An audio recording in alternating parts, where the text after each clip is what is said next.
Habari za wakati huu, natumaini ni mzima na unaendelea na majukumu yako ya kila siku. Ninaitwa Seni Manjale, ni mtaalamu wa mambo ya saikolojia. Nikukaribishe sana katika siku ya leo, hasa muda huu. Siku ya leo nimekuja na mada ya kisaikolojia ambayo inasema zifahamu aina 4 za makundi ya watu na tabia zao. Zifahamu aina 4 za makundi ya watu na tabia zao.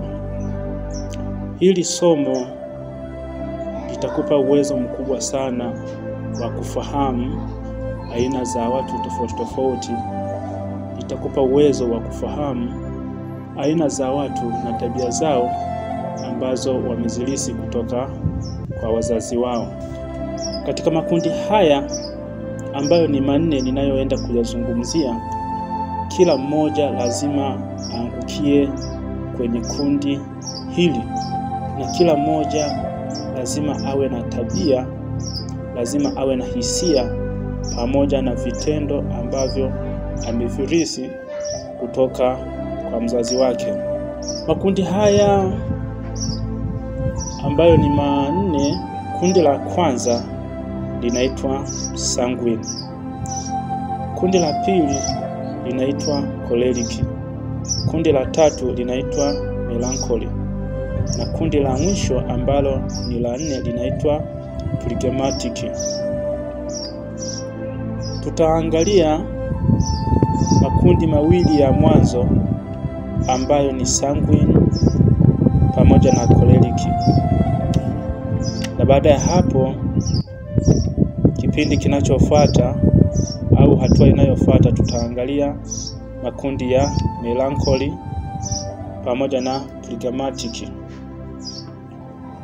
Kabla sijaanza kuelezea hayo makundi, naomba nizungumze kuhusiana na neno asili, kwa sababu makundi haya ya watu yanazungumzia asili ya watu. Asili kitaalamu tunasema ni temperament.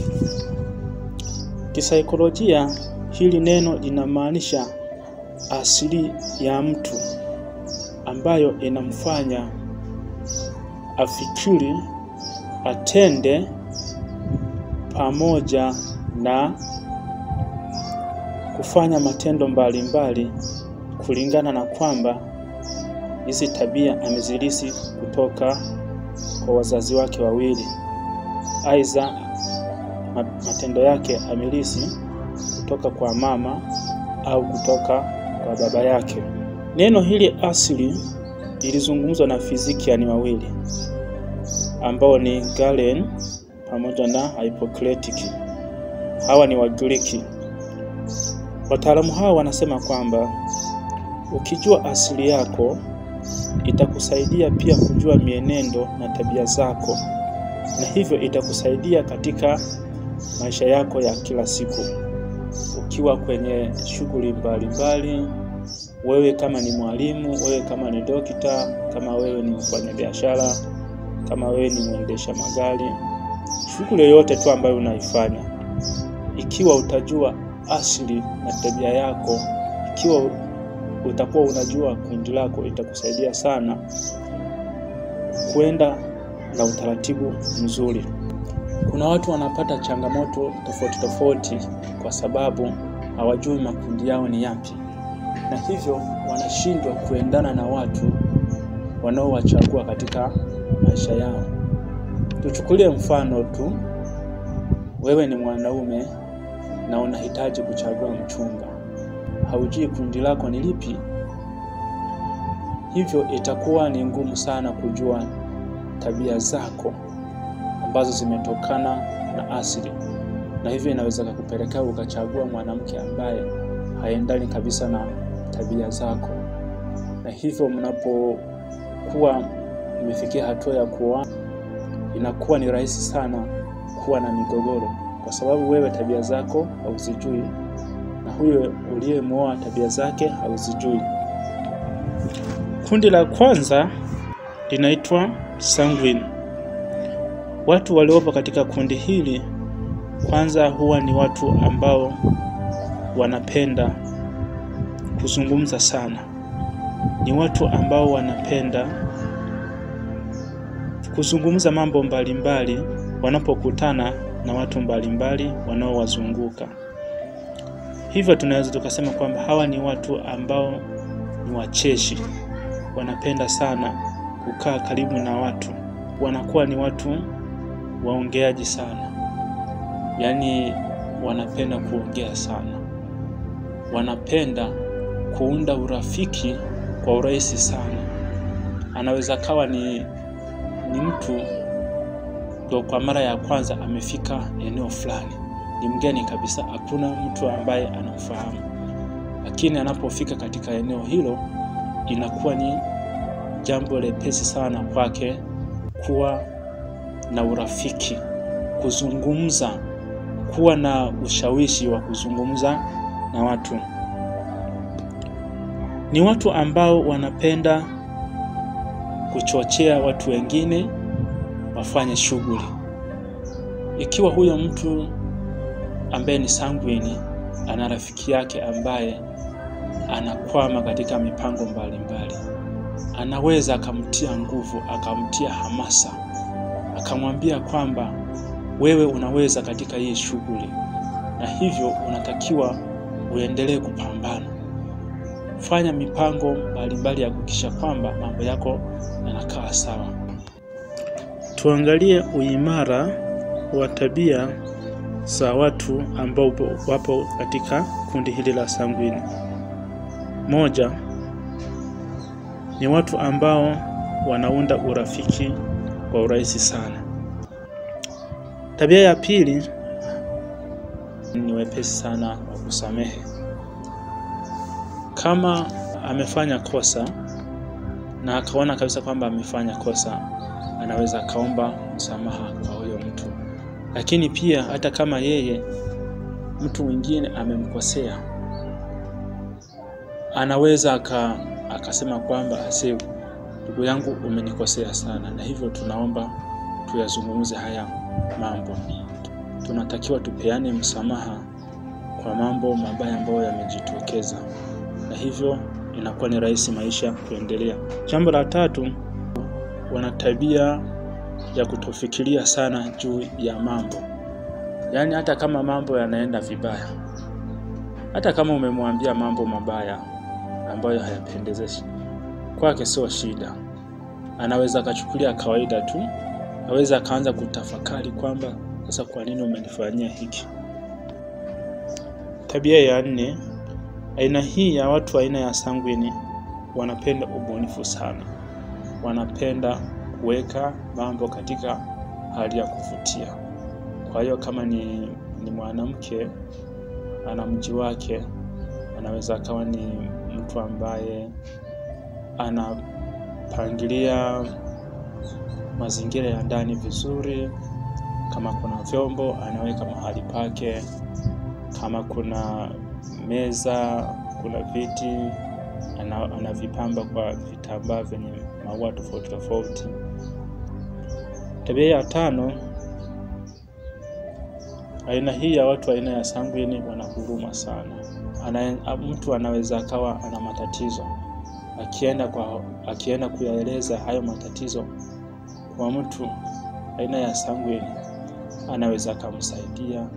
Kama huyo mtu aliye na matatizo, labda hana pesa ya kununua chakula au hana pesa ya kupeleka mtoto hospitalini, kwa hiyo ukimweleza, sanguine anaweza kukuhurumia sana na akaweza akakusaidia, akakupa hizo pesa kwa ajili ya kwenda kutimiza mahitaji yako. Tabia ya 6, sanguine wanapenda shughuli zinazojumuisha watu wengi. Shughuli zinazojumuisha watu wengi. Mfano kwenye sherehe, wanapenda kwenda kushiriki pamoja. Sanguine kama ni mwanafunzi anasoma, na hivyo anakuwa anapenda kushiriki kwenye shughuli mbalimbali za kitaaluma. Ikiwezekana yeye ndo anaweza akaomba uwenyekiti wa grupu, na hivyo akawa ni mwongozaji wa grupu, kwa sababu wanapenda sana kuongea, wanapenda sana kusikilizwa chochote ambacho wanakiongea. Kwa hiyo ndugu yangu, kama wewe sio sanguine na ukawa mwanamke ambaye ni sanguine, wewe jipange tu, kwa sababu wewe kama mwanaume ukikosea kitu kidogo tu, huyo mwanamke ataongea sana, yani kitu kidogo lakini atakavyoongea. Kwa hiyo inakuwa ni mambo ya kawaida sana kwake. Tuangalie madhaifu ya hawa watu, kwamba wana udhaifu wa tabia gani. Udhaifu wa kwanza ni watu ambao hawana discipline, yani ni watu ambao wanakuwa ni watu wa kutumia vibaya sana vitu walivyonavyo. Kama ni hela, anaweza akaitumia vibaya na ikaisha siku hiyo hiyo. Kama ni chakula, anaweza akapika kingi akala, kinachobaki kesho yake anakitupa. Yani hana utaratibu wa kuwa na matumizi mazuri ya vitu. Udhaifu wa pili ni watu ambao wanakuwa ni wepesi sana wa kukerwa. Yani unaweza kawa unapanga mambo mbalimbali, na hivyo yeye anaweza akaacha kabisa kusikiliza hayo mambo, kwa sababu tu amekerwa, kwa sababu hajapendezwa na mambo ambayo limezungumzwa. Udhaifu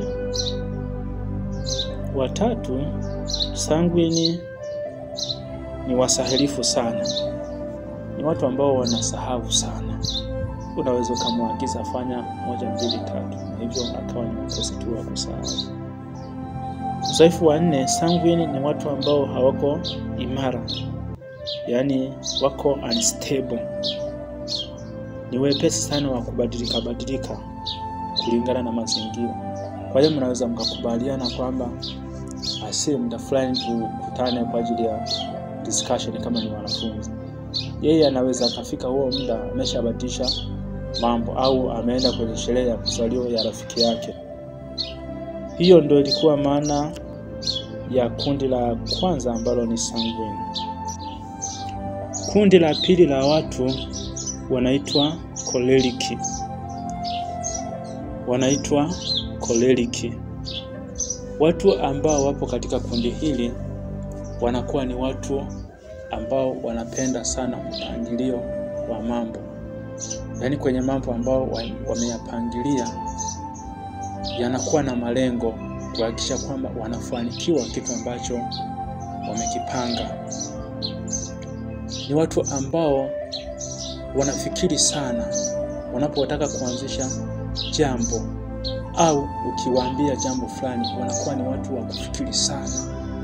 Kwa hiyo sio rahisi wao kukubaliana moja kwa moja ukiwaambia jambo fulani. Mfano, unaweza kumwambia kwamba naomba unikope shilingi 1500. Kwake inakuwa sio rahisi sana kukubali moja kwa moja. Anaanza kufikiria kwamba kwa nini huyu anaomba shilingi 1500, anataka aenda akaifanyie nini. Kabla hajakupa hiyo shilingi 1500, anaweza kaanza kukuuliza maswali, kwa sababu anaogopa kukusaidia hiyo hela, alafu mwisho wa siku iwe ni kesi kuirudisha. Kwake inakuwa sio nzuri sana. Ni watu ambao ni wepesi wa hasira sana. Ukimkwaza, ikiwa mnafanya jambo fulani, wanakuwa ni wepesi sana wa kukasirika, na hivyo wanaweza wakaacha kabisa shughuli ambayo walikuwa wamepangiwa. Choleric ni watu ambao wanapenda kuuliza sana. Sio kwamba wanapenda kuuliza kwa sababu hawajui cha kufanya. Hapana. Kitu cha kufanya wanajua, lakini wanataka waulize, wapewe maoni kutoka kwa watu wengine na hivyo waliinganisha kama wanavyofikiria ni sahihi. Koleriki pia ni watu ambao wanajiamini sana na ni wepesi wa kufanya maamuzi. Koleriki pia ni watu ambao wanapenda sana kujiongoza. Yaani ni watu wanaamini uwezo wao, wanapenda kujiongoza. Hawapendi kuongozwa kwa maana nyingine, hawapendi kupelekeshwa. Koleriki pia ni watu ambao ni wavumilivu sana kwenye vitu wanavyofanya. Kwa hiyo wewe unayesikiliza unaweza ukajitathmini kama uko kwenye kundi la koleriki. Kama wewe ni mtu unayeamini mawazo yako, wewe kama ni mtu unayependa kujisimamia wewe mwenyewe, kama wewe ni mwepesi wa kupata hasira unapoambiwa jambo fulani, ujue uko kwenye kundi la koleriki. Kwa sababu koleriki wakati mwingine wanaamini wanachokifanya kwamba ni sahihi, na hivyo wanashikilia msimamo wao. Ni watu wanapenda kuona mambo yameenda vizuri, yamenyoka vizuri.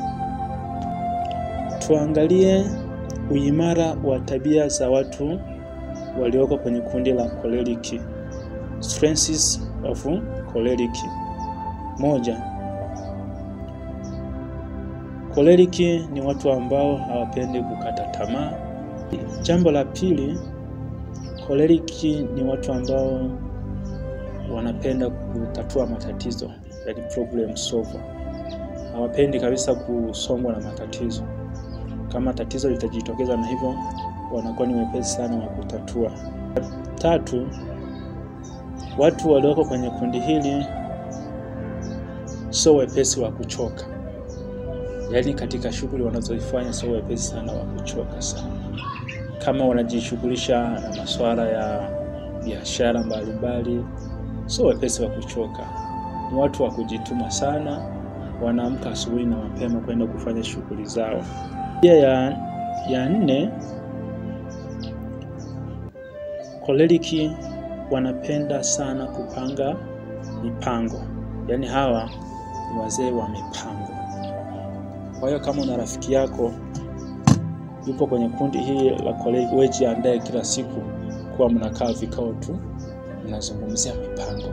Sasa ndugu yangu, sisi ni wanafunzi, tunafaulu kwa namna gani? Sisi ndugu yangu tumepanga kufanya harusi, sasa tunaifanikisha kwa namna gani? Ile tatizo la kuferiferi hili tunalimalizaje ndugu yangu? Ni watu ambao wanapenda sana. Tabia ya 5 ni watu ambao ni wazalishaji. Yaani wanapenda kuzalisha sana. Wanapenda kuwa na kipato kikubwa, wanapenda wawe na maisha mazuri. Wanafanya kila liwezekanalo kuhakikisha kwamba wanazalisha vizuri. Tuangalie madhaifu ya watu hawa aina ya koleriki. Dhaifu la kwanza, wanaamini kila wakati kwamba wao wapo sahihi. Yaani hata kama wamepanga mipango ambayo sio mizuri, wao wanaamini tu kwamba mipango yao ni vizuri. Udhaifu wa pili, wanapenda sana kuuliza. Yaani wanapenda kuuliza ili kupata ufafanuzi. Kwa sababu wao wanaamini kwamba watu wengine wanapenda sana kuuliza, kwa sababu wanaamini kwamba watu wengine wanaweza kuwa wamepanga vitu vibaya, na hivyo wanauliza ili kupata maelezo ya kina. Udhaifu wa 3, hawajali hisia za watu. Yaani aina hii ya koleriki ni watu ambao kazi yao ni kusonga mbele tu, na haijalishi watu wanaowazunguka wanapata maumivu kiasi gani. Tuchukulie mfano, labda ni mfanya biashara. Kwa hiyo yeye kupandisha bei anaona ni kawaida tu, hajali kwamba watu wanaowazunguka wanaweza wakawa na maisha magumu. Udhaifu wa 4 ni watu ambao hasira zao zipo karibu sana. Yaani ukimkwaza anaonyesha hasira kwa ghafla, na hivyo anaweza kupigana. Na udhaifu wa 5 Ni watu ambao wanapenda kuwa na maadui. Yaani jambo la kuwa na adui kwao so geni sana. Yaani kama umejichanganya, yeye haoni shida kuanzisha vita na wewe. Hivyo ni watu ambao wanapenda sana mambo yao yanyoke kuliko kukwamishwa na maadui. Asanteni sana kwa kunisikia.